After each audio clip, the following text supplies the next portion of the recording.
Новая система проезда на Дыркалахе. Когда заработает и получится ли протолкнуться вне очереди? Якутии необходимо работать над качеством продукции. Развитие агропромышленного комплекса обсуждали на заседании в Чурапчинском районе под руководством Айсена Николаева. Для участия в гонках не нужны ни права, ни лицензия. Дети и их родители приняли участие в заезде в столице Боливии.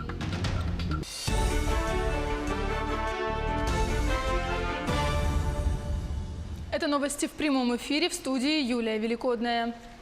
Новая система проезда заработает на переправе Дыркалах уже в эти выходные. Работы по обустройству бордюров и транспортных коридоров Якутдорстрой завершит сегодня. Теперь, чтобы попасть на паром, придется простоять в очереди в так называемом коридоре. Вне очереди протолкнуться не получится. Это исключит конфликтные ситуации и упорядочит систему заезда на паром и выезда.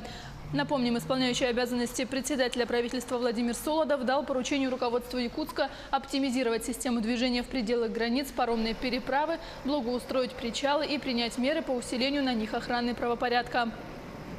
Завершатся сроки работ завтра. А для чего это сделано, потоки, чтобы были, как в нормальном городе, в нормальной стране, все. То есть человек подъехал, он видит, куда ему заехать, где ему стоять, очередь ждать, где ему выезжать, чтобы не было каких-то пробок, коллапса своего рода вот этого, который у нас обычно бывает на переправе.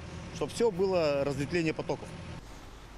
Айсен Николаев работает в Чурапчинском районе. Руководитель региона встретился с коллективом цеха бутилированной воды «Скважины Мугудай». Он обеспечивает чистой водой весь Чурапчинский район, а также соседний Татинский. Также в сельскохозяйственном кооперативе «Чурапча» узнал, как работает молокозавод и колбасный цех. Кооператив – один из наглядных примеров кластерного развития сельского хозяйства. Также он имеет мясоперерабатывающий комбинат, убойный цех и ледник. В ходе работы в Чурапчинском районе Айсен Николаев обсудил не только проблемы и будущее Чурапчинского комплекса, но и развитие агропромышленного комплекса в целом. Он отметил, что Якутии необходимо работать над качеством продукции. Нужна большая комплексная работа, многоплановости республики нужно учитывать, а наша экологически чистая продукция должна быть доступна всем якутянам, подчеркнул Айсен Сергеевич. Сегодня здесь состоялось совещание, посвященное вопросам развития сельхозкооперации в целом в республике, как раз на примере деятельности данного сельхозкооператива. Мы считаем, что сегодня перед сельхозкооперацией стоит уже вопрос товарного производства, его расширения, выхода на рынки Южной Якутии, Западной Якутии, севера нашей республики. При этом, конечно же, особое внимание должно уделяться двум вопросам. Это, во-первых, качеству продукции и количеству продукции.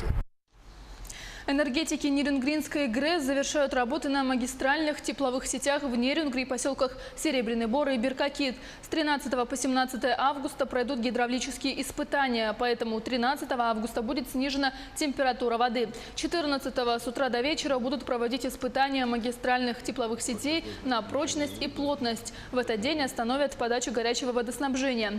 В квартиры жителей поселков Беркакит и Серебряный Бор горячая вода в этот день вернется к ночи. У нерюнгринцев горячей воды не будет до 17 августа включительно. Предприниматели и руководители организации, а также жители и гостей Ленского района приглашают принять участие в благотворительной акции «Собери ребенка в школу». Акция направлена на поддержку детей из семей, находящихся в трудной жизненной ситуации. Традиционно основная часть собранных канцелярских товаров, одежды и обуви вручат будущим школьникам накануне. По желанию благотворителей им предоставят возможность лично вручить ребенку или семье свой подарок из школы. По вопросам участия в акции можно обратиться в Комитет по молодежной и семейной политике Ленского района. Жители и гости столицы республики смогли окунуться в индийскую атмосферу. В рамках фестиваля индийского кино в Якутске прошли мастер-классы по индийскому танцу. Все желающие горожане смогли попробовать себя в их изучении вместе с коллективом из Владивостока. Ансамбль обучается мастерству у преподавателей из Индии. Направления, которые предложили попробовать желающим, стали классический индийский, который только внешне достаточно прост, но на самом деле требует высокой концентрации и умения. Это один из самых сложных и один из самых древних стилей танца. Он возник в индуистских храмах, но сейчас он вышел на сцену и популярен в совершенно разных уголках Земли. Танец сложен тем, что в нем огромное количество движений ног, которые сочетаются с жестами рук. Дарья, Александра, Анастасия, Иван, Артем. Молодые родители Айхала, согласно статистике, дают своим новорожденным детям традиционные имена. Всего за 6 месяцев этого года в поселке родились 40 мальчиков и 37 девочек. Первой на свет 2 января появилась девочка. Назвали ее Элина. Первый айхальский мальчик 2018 года Артем. Он родился 4 февраля. Какие имена для детей дают предпочтение и чем руководствуются при выборе, выясняли наши коллеги. За 6 месяцев 2018 года в Айхале зарегистрировано 38 браков. На свет в местном роддоме появилось 40 мальчиков и 37 девочек. 2 января родилась девочка, малышке дали имя Элина, а первого мальчика 2018 года назвали популярным именем Артем. Популярные имена у нас традиционные. Это Дарья, Анастасия, Александра. Мужские имена Алексей, Артем, Иван. Такие редкие имена – это в основном имена Элина, Азиз, Сизим, Завгар в этом году у нас родился. Сегодня многие родители к выбору имени будущего ребенка подходят основательно. Изучают интернет, штудируют книги. Многие считают, от имени зависит будущий характер. Имя должно быть простым или хорошо сочетаться с отчеством. А можно ли регистрировать имена, состоящие из числительных, аббревиатур или цифровых обозначений?